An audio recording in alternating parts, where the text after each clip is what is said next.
He's given over 1,000 talks, right, at different platforms, and now one of the most sought-after speakers in the country.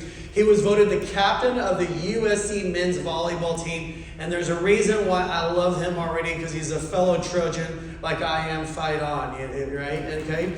He's led a mega church. Okay, speaking in front of massive congregation. He's published 3 books, which I hope that every single one of you will get. Okay, not so that he makes another buck or two on a book, but the content in those books could absolutely be transformational for every single one of you right now. He's coaching, he's leading, and some of you in this room may even during the break walk up to him because you might have a connection with him and say, I'd love to seek your coaching and some guidance from you, a little mentoring. Because here's what happens, when Ina and I coach you guys, some of you have been around for a while, you become parent deaf. Like my own children sometimes I thought got parent deaf, and it was very refreshing to hear my kids say, Dad, we want you to mentor us. That was just wow. But I know some of you guys are like, oh, we've heard John, we've heard Ina and stuff like that. And so it's important for you to seek out people like our next speaker, because he's got some things that he can share with you in a different perspective, okay? So I want you guys to please welcome up, as he is new to our team, and he's going to have a tremendous value that he's going to give you here. So keep your notebooks open and take lots of notes, and make sure that you are really attentive, because it's going to be very, very powerful. Without any further ado, let's welcome him, our first AFP kickoff meeting, Caleb Anderson. Everybody give him a big round of applause. Come on. Get up on your feet.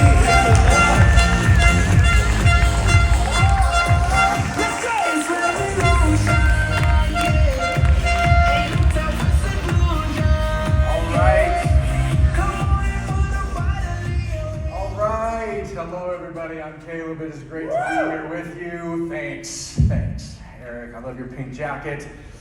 It is a privilege to be able to speak to you just for a few moments here today. I'm going to invite a little bit of crowd participation, except from Horn Guy. Horn Guy, we love you, but you're in a temporary timeout, okay? Just a temporary timeout, we can bring it right back. But I do want to invite a little bit of participation, a little interaction from you, because I want to share where we're going for a few minutes here. In the next few minutes, I'm just going to share with you a tiny little bit about me. John did that, so we'll keep that very brief. Unlearning leadership. There's some things about leadership that we have absorbed in our lives that needs to be unlearned because it's unhelpful. And I'm going to share a couple of thoughts about that with you. One idea, you're getting so much powerful inspiration, so much financial insight. I'm not going to give that to you. But I know some stuff about influencing others, and I just want to share one overall writing theme, and then 2 simple tools, 2 simple action steps that you can do. One for you, and one as you influence other people. That's it. That's all we're doing. We're going to keep it short and sweet. But I want to invite you to say this out loud with me. This is the one idea. I'll come back to it a couple of different times. I just want you to practice. Are you ready? Empower them and stay empowered. Just like that. Ready? Empower them, stay empowered. Empower them, stay empowered. That's what it's going to come down to today. Quickly about me, I just wanted you to see my kids, basically, is the excuse for showing this picture. My oldest turns 12 tomorrow, so I'm flying back tonight because I got to do the dad thing for the 12-year-old boy. That's us living in the Valley of the Sun in Arizona, in the Phoenix area. I've done some speaking. I have a mastermind and coaching thing called the Leader Club. I have a book that actually comes out next week. You can't even get it right now, so I'm not trying to sell it. But it comes out next week called How to Become a Leader People Love. I've implemented EOS, which is a fantastic system based on a book called Traction, and I went to USC. So that's a little bit about me. And now about you, because there's some unlearning that needs to happen. It's like Yoda being up here. We have to quote Yoda. And he told the Jedi, he told Luke Skywalker, you must unlearn before you learn. You must unlearn before you learn. Because I have found in coaching leaders exclusively full-time the last 6 years, and then a long time before that just informally, I have found that 80% of our influences, 80% of your influences growing up in your formative years were neutral or negative. So if you think about your parents, nannies, teachers, coaches, the coach that made you cry, the teacher that didn't listen to you or that talked down to you, think about that. Just think in those formative, maybe, under 20, those years. Just kind of rack through your mind and see if that works out for you too. Right? About 4 out of 5 were either just kind of there, but not inspiring, not empowering, not encouraging, or even negative. And whispered something to you, said something to you repeatedly that now you repeat in your head, that maybe still plagues you ever since. 80% of those influences. Only 20% were encouraging. Only 20% actually inspired us. Only 20% helped us to believe that we could go further, that we could do more, that we could be better, that we could achieve, that we could break through. Only 1 out of those 5. And this isn't just coming from my family experience. This is coming from several hundred people that I've had the opportunity to talk to coach, to influence, to hear from. That means that 80% of what we absorb growing up about leadership and influence is unhelpful. It's unhelpful. And we need to do some unlearning, which is a lot of what I have done with my career. Now, maybe you've heard John Shin refer to John Maxwell yesterday. Maybe you've heard this statement that he made, that leadership is influence. The second part of the sentence was nothing more, nothing less. And I think that that's kind of there. And it's been touted for decades now. But to be honest with you, I don't find it very helpful. Because I had a thought in my mind this morning that was trying to influence me. And it was, instead of going to the gym when you wake up, when I woke up, and I looked at my phone to see what time it was, and there was still time to go to the gym. But I had the thought, maybe I should just check in on TikTok. See what my friend Kate's doing. Kat, whatever. See what the latest news is. See what kind of weird airplane stuff is happening in the country right now. Maybe just scroll and see what the latest news is for the Warriors and stuff. And did he play last night? And right? That thought was trying to influence me. And this was a morning where I overcame that thought and I went to the gym anyway. But where was it leading? Where was it going? I find that a more helpful way to think about leadership is good leadership is empowerment. Nothing more, nothing less. Good leadership, helpful leadership, the kind of leader that we want to be, is expressly and exclusively about empowerment. Nothing more, nothing less. It's about, can I empower myself so that I can empower someone else? It's, can I empower myself and move in this direction so that I can help others move in a positive direction that they want to go? Can I motivate and build passion and build a fire in me so that I can do the same in someone else? Because most of the rest of the world, we can even go back and say 80% of the rest of the world and the things influencing us and calling for our time and attention are pulling us in the TikTok direction, in the less helpful direction, in a not so empowering direction. Good leadership is empowerment. That's why we say that we are going to empower them and stay empowered, right? Say it with me. Empower them and stay empowered. Empower them and stay empowered.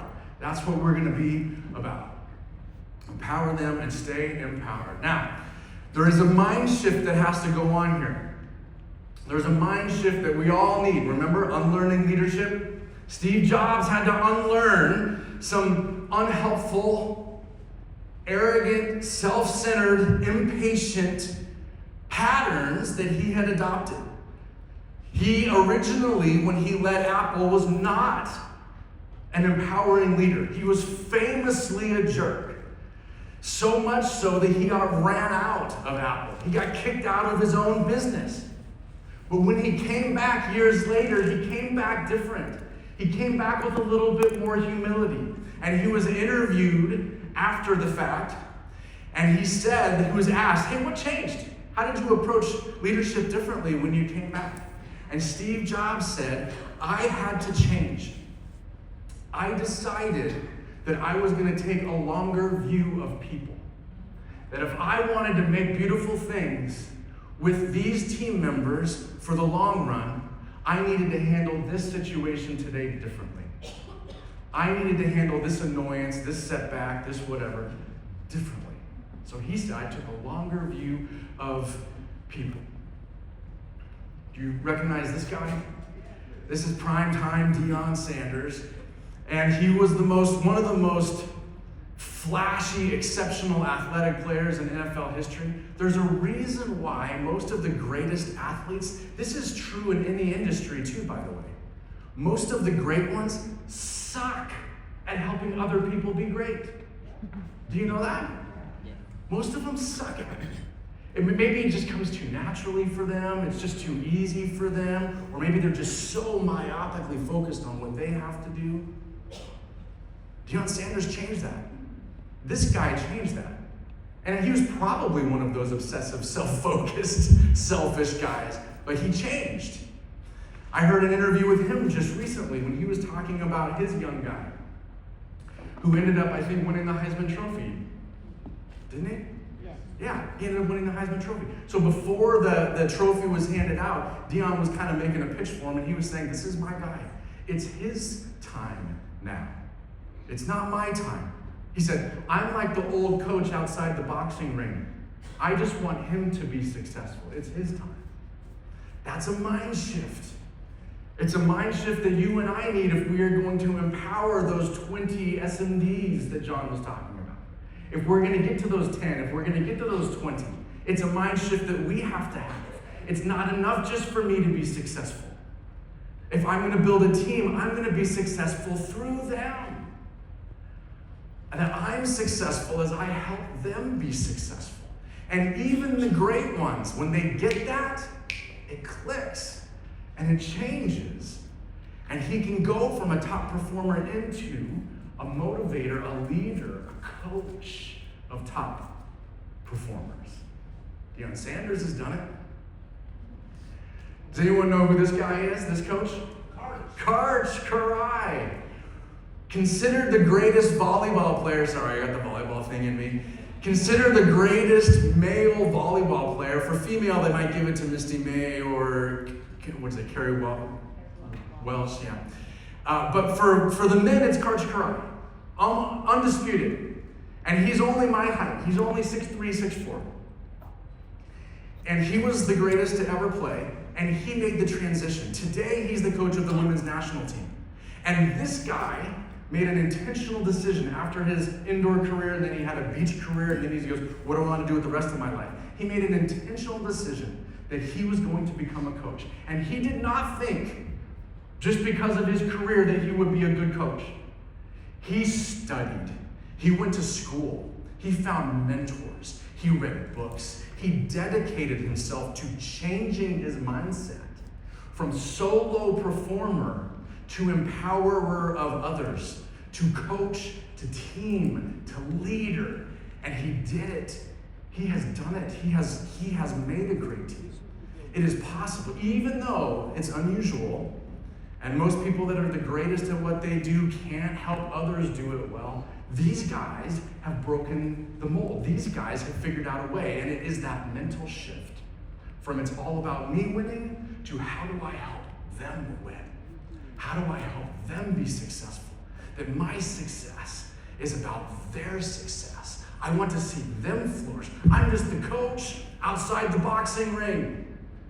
It's his time now. It's her time now. I want her to make money. As a bonus, I get to make money when she makes money. But I want to figure out how to help her be successful, and her. Karch Kiraly is a great example. Who knows who this is? Sarah Blakely. Billionaire because of Spanx. Sarah started Spanx with $5,000. Multi-billion-dollar company. And she talks very openly about how controlling and obsessive she was at the start, and how she had to learn how to let go and empower her team. And you know what she said? She said, the thing that helped me most to make that transition was remembering that when I was a kid, my dad would sit down with us, her and her brother, at the dinner table, and would ask them, what did you fail at today? What did you fail at today? And created a culture in their home and a belief in them that they could go and take risks, that they could go and fail, that they could try stuff. And even if it didn't work out, it would be okay. So she learned how to take risks, and then that helped her, even though when you're creating something from scratch, your blood, sweat, and tears are in it, it's hard to let that go sometimes. Pry your cold, dead hands off of the thing that you're trying to lead. But she learned how to let go, even though it was her baby, because she had failed a lot, and so she was willing to let them fail a lot. And then she would be there to support them and coach them and help them on their way. Sarah Blakely figured it out. Now, I played volleyball, as I said, at USC, and I had to have this mind shift. Because in high school, I grew up in Claremont. So in Claremont, Los Angeles County, then I went to USC, and in Claremont and that whole area, I was like the best volleyball player in my kind of age range. And I was used to that. I liked that. I thought, I'm getting recruited to go to USC. I'm going to be on this campus. This is going to be so cool. And Heritage Hall, and I get to go play with these athletes and stuff. I got there, and I was the worst volleyball player, just like that. I went from the best on this team to immediately now the worst. I was 6'3", and I was the shortest or second shortest guy on the team. I walked into the first practice, and I had 6'10" Hungarians swearing at me in a language I didn't understand. And I just felt small and insecure immediately. And it happened that there was an Albanian starting on the team in front of me who was 6'5", big, strong, a beast of a guy. And he was like 4 years older than me because he was a transfer from war-torn Albania. Just fearless, as tough as you can be. 4 years older than me, but only 1 grade older than me, which was really inconvenient. So I sat the bench behind Donald. Donald went on to play in 2 Olympics for the United States. But in my sophomore year, my teammates, even though I was still sitting the bench, mind you, for the first time in my life, it's an ego blow. That's a shot to the ego. Gosh. 2 years in a row, still sitting the bench. But in the second season, my teammates voted me captain. Even though Donald was still there and he had been the captain the year before. It was a little bit awkward. But that's when my perspective started to shift. And I go, okay, I'm still going to play my butt off. I'm still going to play as hard as I can. I'm still going to perform the very best that I can. But if coach puts him on the floor instead of me, I'm going to embrace this mind shift. I'm going to embrace this new role. I'm going to try to figure out, can I still support my team? Am I a leader?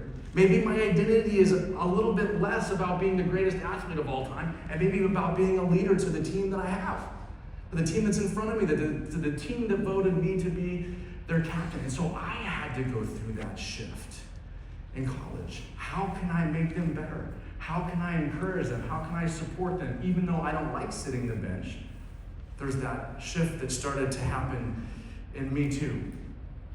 Empower them and stay empowered. Say it with me, empower them and stay empowered.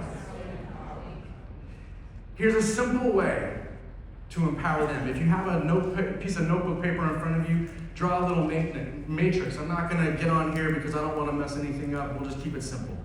We draw a little matrix on the page in front of you. You're going to start with who, what, when, where, why. Write it across the top. Who, what, when, where, why. Ask yourself these questions. The simplest thing that you can remember forever, never forget, because you're never going to forget these words. You learned them when you were a kid. This is how we ask questions. And this is how you can ask yourself how you're going to empower your team. Across the top, who, what, when, where, why. Who, down below on the left-hand column, underneath who, you write the names. And I want you to do it right now. This is someone on your team. This is someone that you're trying to get on your team. This is someone that you see potential in. This is someone that has talent. Write their names down below underneath the who column. Who will I empower today? Who will I empower today? Who will I give power to today? Who will I breathe life into? Who will I encourage? Who will I compliment? Who will I tell that I see potential in them? Who will I give a little bit of a boost? Put their name down. And then go to the next, let me use this guy as an example. I just recently saw an interview with Kamal, and he's a Pakistani comedian. If you're not familiar, he's been in a bunch of movies and TV shows. And he is in a new movie, and he has a co-star. And he was just in this interview talking about how upset he is at his co-star. Because as the movie was wrapping up, his co-star bought presents for all the other key cast members and the people working on the movie. And he comedically goes into the detail of how his co-star gave personalized gifts to each person. Someone that he knew needed a car, got someone a car. Someone that he knew needed clothes, got them clothes. Something for their kid, he did something for one of their kids. He did these extravagant, personalized gifts. Kumani ordered Postmates for the group. That's what he did. That's what he did to say thank you for, wrapping up the shoot. He ordered food. His co-star knew each one of them, what their needs were, what motivated them, something that was lacking for them, and bought them gifts accordingly. And this guy, comedically, he's playing it off, but he also admitted that he looked like an ass. And co-star was the one who led. Co-star was the one who empowered. Co-star was the one who really influenced that shoot, that movie, that team. How about Phil Jackson? Phil Jackson, who coached the Bulls, if you've watched the show The Last Dance, that guy led each player individually. He would give them books at the start of every new season, and he would give them each a different book based on who he knew they were and what he was hoping to draw out from them that year. Personalized. So when you look at your list and the who's, the invitation is, do you get them? Do you know them? Do you know what will motivate them? Do you know what they're going through right now? Do you know what their priorities are? And then ask what? What will move the needle for this individual? It might not be the same thing that moves the needle for the next individual. What will move the needle for this person? How can I engage them in a way that's relevant to where they are right now? What? When? When will I reach out? In the next break? At lunch? On my way to the airport? When will I do it? Like, actually put it in your phone and set a reminder. I don't do anything if it's not a reminder in my calendar. I need that. I rely on that. You probably do too. We all have great intentions. Unless the phone buzzes and reminds me, it's probably not getting done.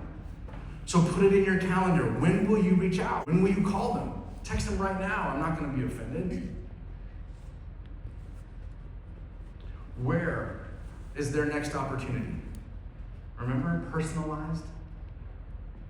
Where is their next opportunity?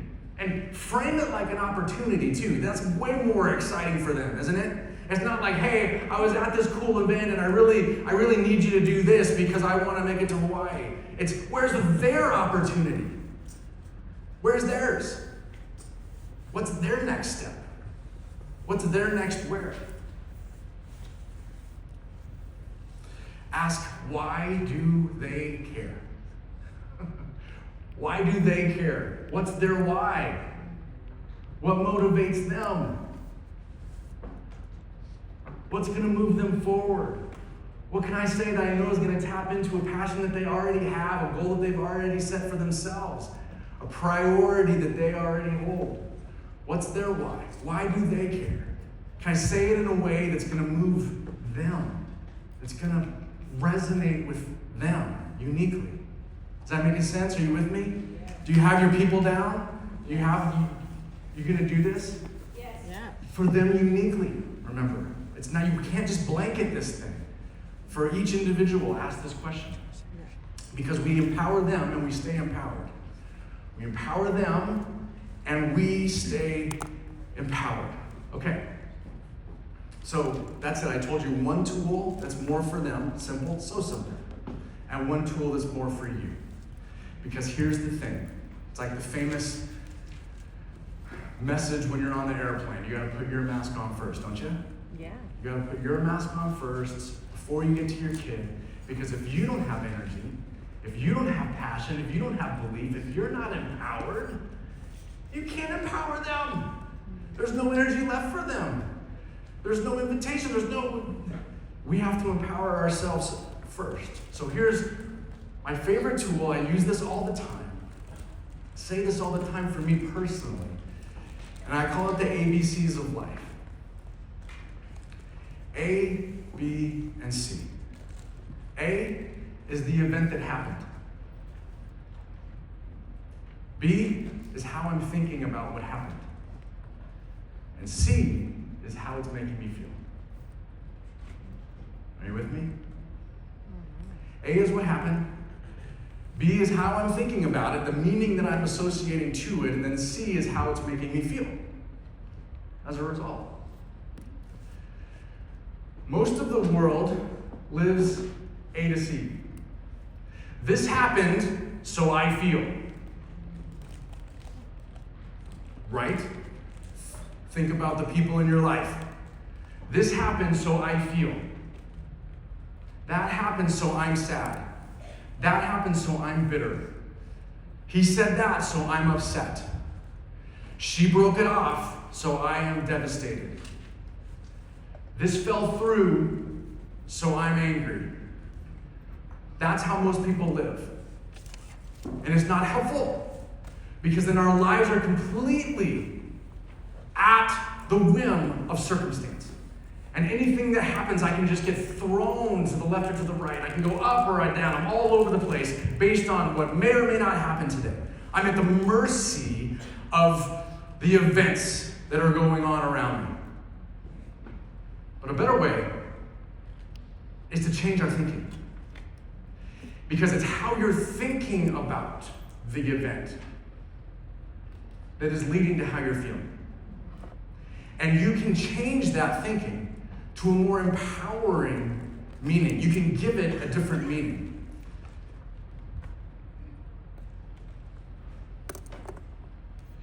What we do is we name the feeling. So let's just do an example right now. Think about something that's going on in your life.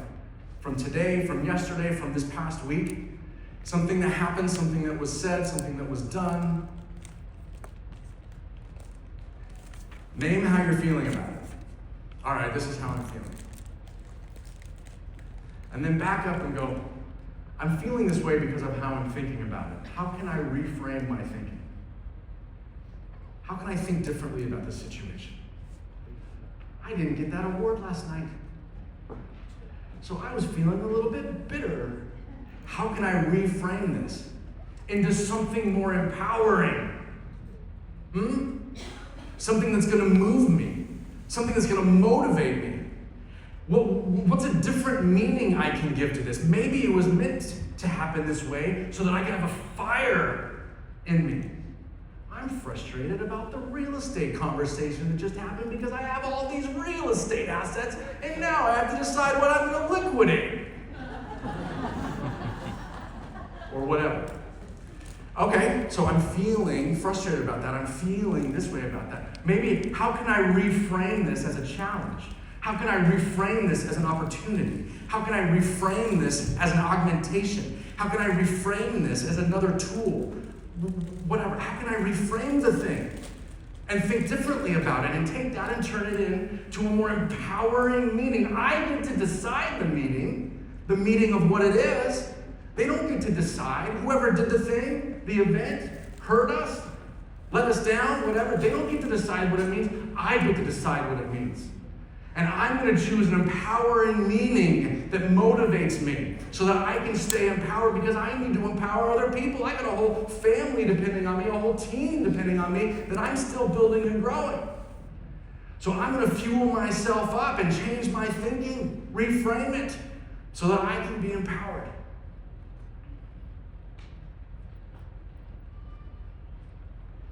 And I want to invite you then, name, reframe, release. And we're going to do it right now. Because John apparently got some good news text messages about selling some assets. I'm sure that some of us in the last 48 hours got some bad news text messages. Am I right? There's stuff going on. There's just life. There's things at home. There's challenges. There's whatever. Someone said something funny to us. Something fell through. So I want to just give you a moment to do this right now and hopefully drive this tool, this habit in so you can use this forever going forward. I feel some kind of way that I don't like. I stop and I go, how am I thinking about this situation? Is that an empowering way? No, I'm going to reframe it. And then I'm going to release that feeling so that I can feel better faster. I'm not in denial of my life. I'm not in denial of reality. I'm not in denial of things that are happening. I just want to move through them more quickly and feel better faster and have a more empowering outlook. That's all. I'm not in denial that there's challenges. I'm not in denial that there's these things. I accept that this is real. But I don't want it to get me down all day because I've got people to empower. That's it. That's what we're doing. So we name the feeling. Name the feeling for yourself right now. Think about it. What is it? What have you been feeling? What's been frustrating you? What's been eating at you? Is there insecurity? Is there doubt? Is there self-doubt? Whatever that is. What have you been feeling? Okay, now let's reframe it. Because it's your thinking. We're not going to blame the event. It's your thinking about the event that's giving you this feeling. Let's reframe it into a more empowering perspective. We're reframing it. Okay, what else could it mean? I'm asking you, you think about it. What else could it mean? What's something empowering? What's something positive that could come out of this? What's a different way that you could look at this from a different angle? And it could set you in a positive direction. It could fuel you. Or it could make you more compassionate, more empathetic to other people that you lead on your team. That's a more empowering perspective of the matter. And then we're going to release that negative feeling. You ready? So just take a deep breath and let it out. A couple more times. That feeling is in you. We're just letting it go. We're just letting it go. So that we can have more empowering feelings, stronger energy, more conviction and belief. When you inhale, I want to invite you to say, I receive. I inhale and I receive. I receive that empowerment. I receive that energy. I receive that motivation. I receive that better perspective. I receive that longer term perspective. I receive that energy. Receive. You're not your own source, by the way. Someone created your lungs. You don't have the patent on your lungs. So something is filling you with air. Receive that gift. Receive this gift of being able to shift your perspective and empower yourself and let go of that negative energy.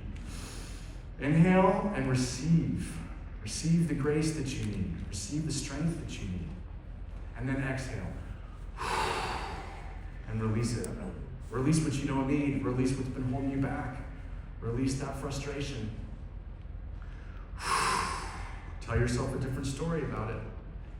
And let it go. Inhale. Exhale. Sometimes when I'm working with somebody one-on-one, I'll just ask them straight up, what is it that you're feeling? And they'll say, I'm frustrated. I'm angry about the thing that just happened. And I'll say, are you willing to release that anger so you can feel better? What? Are you willing to release that anger so you can feel better? We can tell ourselves a different story. We can learn from it and make some adjustments here, yeah. But are you willing to release that so we can get back to work? And then they have to think about it for a second. Shit. Am I? Because I kind of like being angry at that guy. I kind of like being resentful of this thing that happened. Okay. You ready? You ready to release that so you can feel better? Okay, so we breathe. And I go, now how you feeling? They're usually like, a little bit better. Now I'm like mildly frustrated. All right.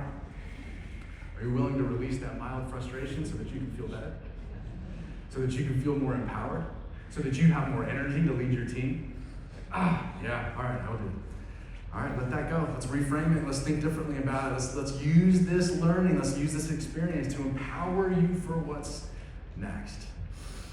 Receive and release what you don't need.